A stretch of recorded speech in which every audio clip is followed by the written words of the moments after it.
अस्सलाम वालेकुम वरहमतुल्लाहि वबरकातुहू। मैंने बहुत पहले आपको एक अपनी वीडियो में बता दिया था कि इमरान खान की इतनी उम्र नहीं है जितना हमारी इस्टेब्लिशमेंट को सियासत करने का तजुर्बा है। ये दो नंबर किस्म की सियासत, क्योंकि बैरूनी मुहाज पे तो कभी इस्टेब्लिशमेंट ने कोई काम किया नहीं, कोई कामयाबी हासिल की नहीं, मुल्क से बाहर तो कोई मामला ठीक किए नहीं, तो अंदरूनी मसलों के अंदर ही वो लगे रहे हैं और अंदरूनी मामलात को भी दुरुस्त करने में उन्होंने कभी नमक हलाली का सबूत नहीं दिया। वो करते क्या रहे हैं? दो नंबर धंधे, दो नंबर कारोबार, सियासी दो नंबरियाँ, अपने लोगों के साथ ही जोर आजमाई, ताकत का मुजाहरा,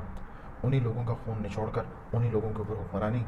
कभी इनडायरेक्टली कभी डायरेक्टली। तो इनको मालूम है कि कहाँ कब कैसे किस तरह किसकी माँ बेचनी और किसकी माँ खरीदनी है। चुनांचे इस सारे अरसे में 75 सालों में गाय भैंसे गधे नुमा किस्म की कौम तश्कील दी गई ताकि डंडे से इस गुलाम किस्म की मजरू कौम के ऊपर हुक्मरानी की जाए और इस मजरू कौम को ज़्यादा से ज़्यादा हमसे ये शिकायतों का डंडा थोड़ा गीला करके लगाएं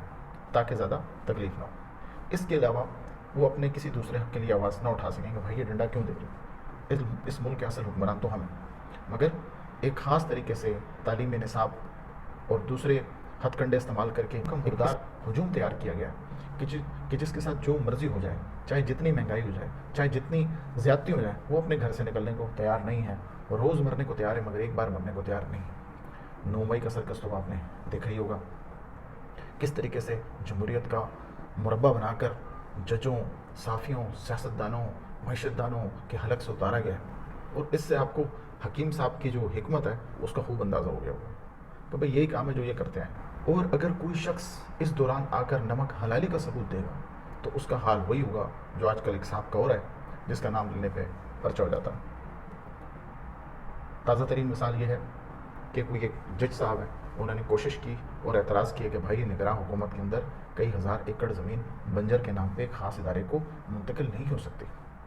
बड़ी कोशिश की मगर वो जज साहब डट गए। बहरहाल फिर क्या हुआ, ज़री इस्लाहात के नाम पे निगरान हुकूमत, सूबे की हुकूमत तो छोड़िए, वफाकी हुकूमत ने ज़री इस्लाहात के नाम पे ऐसी डांग फेरी गई कि ज़री इनकलाब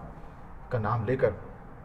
और उसी ज़मीन के कागजात की स्याही बनाकर जज साहब के मुंह पे मरी गई और बताया गया कि हाँ जी कौन दसो तुसी। और यूँ कारोबार महकमा ज़रात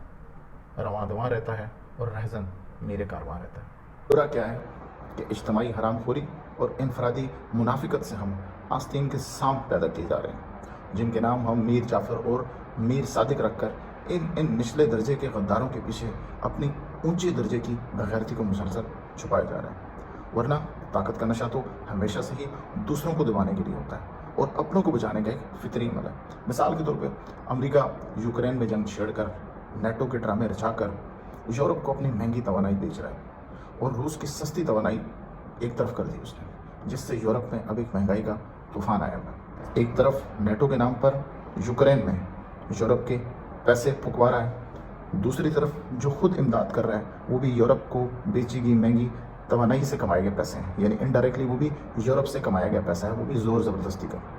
और दूसरी तरफ रूस को भी ज़िंदा रखे हुए हैं, जो डिमांड उसको यूरोप से आती थी वो डिमांड अब भारत और चीन पूरी कर रहे हैं। अब कहने को तो अमेरिका भारत को भी कह सकता है, जैसे वो यूरोप को कह सकता है, ऐसे वो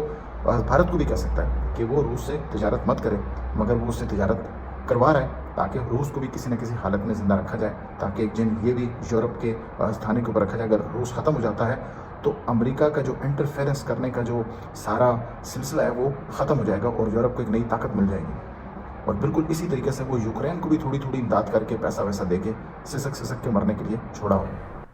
महंगाई की वजह से,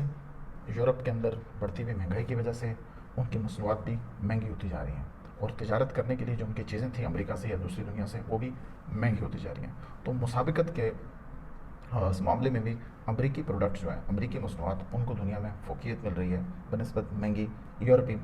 मसनूआत की नस्बत। और इससे ये हो रहा है कि एक ऐसा मुर्दार यूरोप तैयार किया जा रहा है जो कभी ना कभी इंसानी हकूक़ के नाम पे कभी ना कभी ज़ुबान खोल देता था कि इसराइल में इतना जुल्म हो रहा है और ऐसा ना किया जाए, वैसा किया जाए, ये करारदाद मंजूर नहीं हो सकती, वो मंजूर हो सकती है। तो वो जो इसराइल का रास्ता कभी ना कभी यूरोप रोक लेता था, वो भी अब रुक नहीं पाएगा और अरबों की लितर परेड इसराइल जारी रखेगा। इस तरह वो अमेरिका जिसको हम पिछले कई सौ सालों से बददुआएं देते हुए हैं, वो अमेरिका जिसको हम गालियाँ देते हुए हैं, वो अमेरिका जिनके खिलाफ हमारी मस्जिद का मौलवी जुम्मे में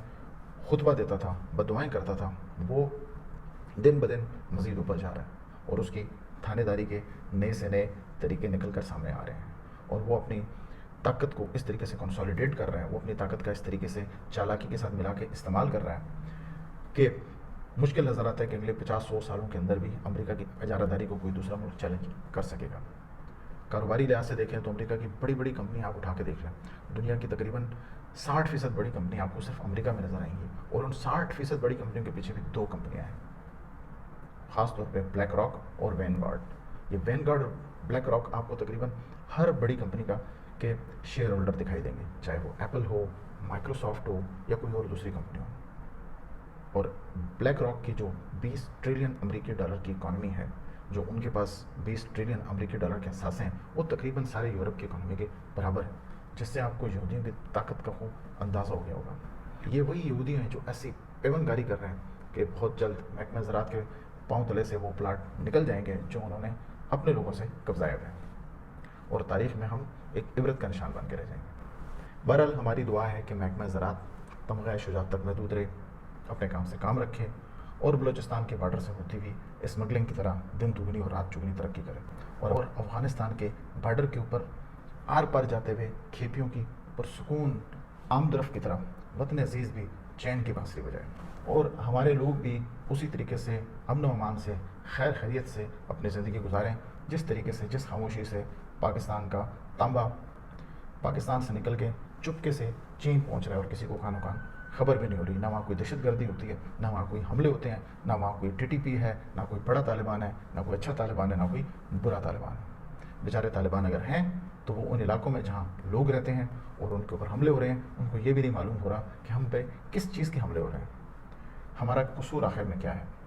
जहाँ सारे मामलात हो रहे हैं, जहाँ पर स्मगलिंग हो रही है, जहाँ पे चुप चपीते तिजारत हो रही है, जहाँ पर सारा 2 नंबर धंधा हो रहा है, जहाँ पर सारे 2 नंबर मामलात हो रहे हैं, वहाँ माशाल्लाह से बेहतरीन अमन अमान है और वहाँ